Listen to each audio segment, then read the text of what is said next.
Okay guys, welcome back na naman sa aking YouTube channel. No? So bukas update kay Milford, starting yan ng 7 AM ng umaga hanggang 10 AM ng umaga pa rin. So ano ba yung mga updates? So una-una, new events, isa lang yung pinakita nila. Pangalawa, new object ancient box. Pangatlo, new item ancient key.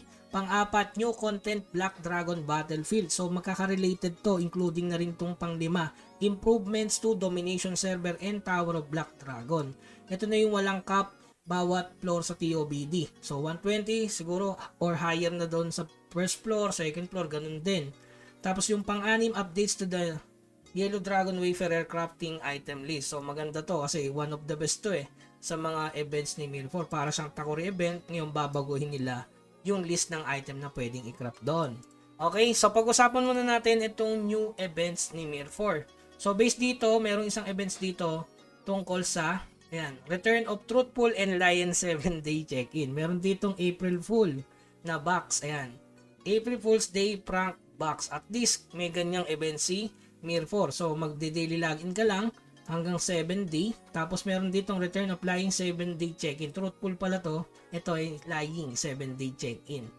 So meron ditong April Fool's Day prank box. Sana maganda yung laman, no? So bali apat yan mga boss. Sana maganda yung bigayan. Milford, baka naman. Hindi April Fool, baka naman bigyan mo kami ng legend. Oy, may legend to.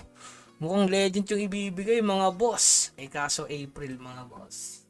Okay, so regarding naman dun sa tower, yung pagbabago, ito. So ano yung item? Ancient Key and Ancient Box. So pag-usapan muna natin yung Ancient Key. So nandito yon. Ancient Box is added. Ancient chests are special treasure chests that exist from hero grade. So epic to mythic grade. Ito na pala yung preparation, no? Para sa mythic. So siguro yung mythic by next week na siguro. By 2 weeks. Pag 2 weeks, mythic equipment na guys. So ito, preparing na pala.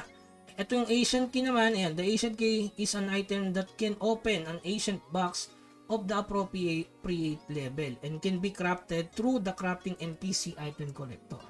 So wala akong idea regarding dito. Basta ito ay pwede mo mapulot. Nakalagay naman dito, Sargon of Dark Knight, Cargis of the White Knight. So tingin na lang bukas. Pero since nilabas dito yan, so special treasure chest daw yan.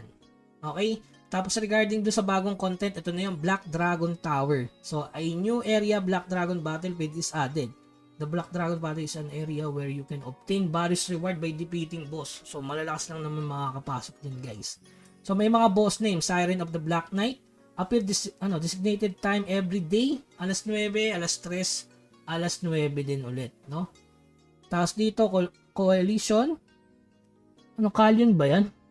Of the White Knight, appears designated time every day, alas 10. Ay, meron parang TOBD din. Tapos may kanya-kanyang respawn time guys. So uluin nyo na to. Sigurado to bukas. Kung ito nga yung Black Dragon Battlefield. Ito nga yan, Black Dragon Battlefield. Ayan yung mga boss.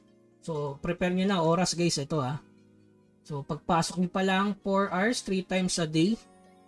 Appear once at a random time during the open period of the conquest. Ang ganda, may bago na naman sa TOBD.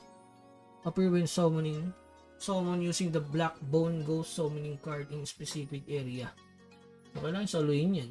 Hindi man ako papasok dyan bukas So, tingin nyo na maigi guys.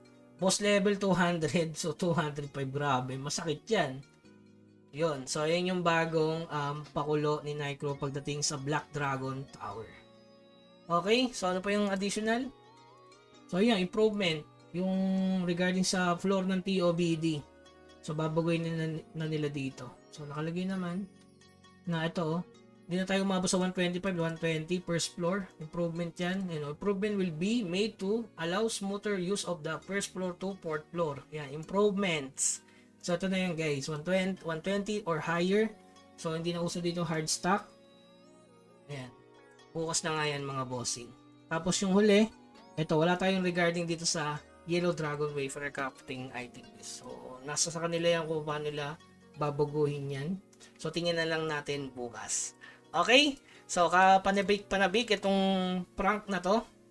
Baka makadali tayo ng legend, no? April Fools, So yun lang yung update ni Mirror para bukas. Ulitin natin, alas 7 ng umaga hanggang alas 10 ng umaga pa rin. Mas maaga yan mga boss, no? Dahil merong bagong battlefield, maganda mas maaga kayo makapasok. So ulitin nyo yung oras kanina, tapos abangan nyo na after 2 weeks ilalabas na yung mythic equipment siguro. Okay, so yun lamang guys, keep grinding, huwag kalimutan mag-subscribe sa ating channel. Hanggang sa muli, paalam.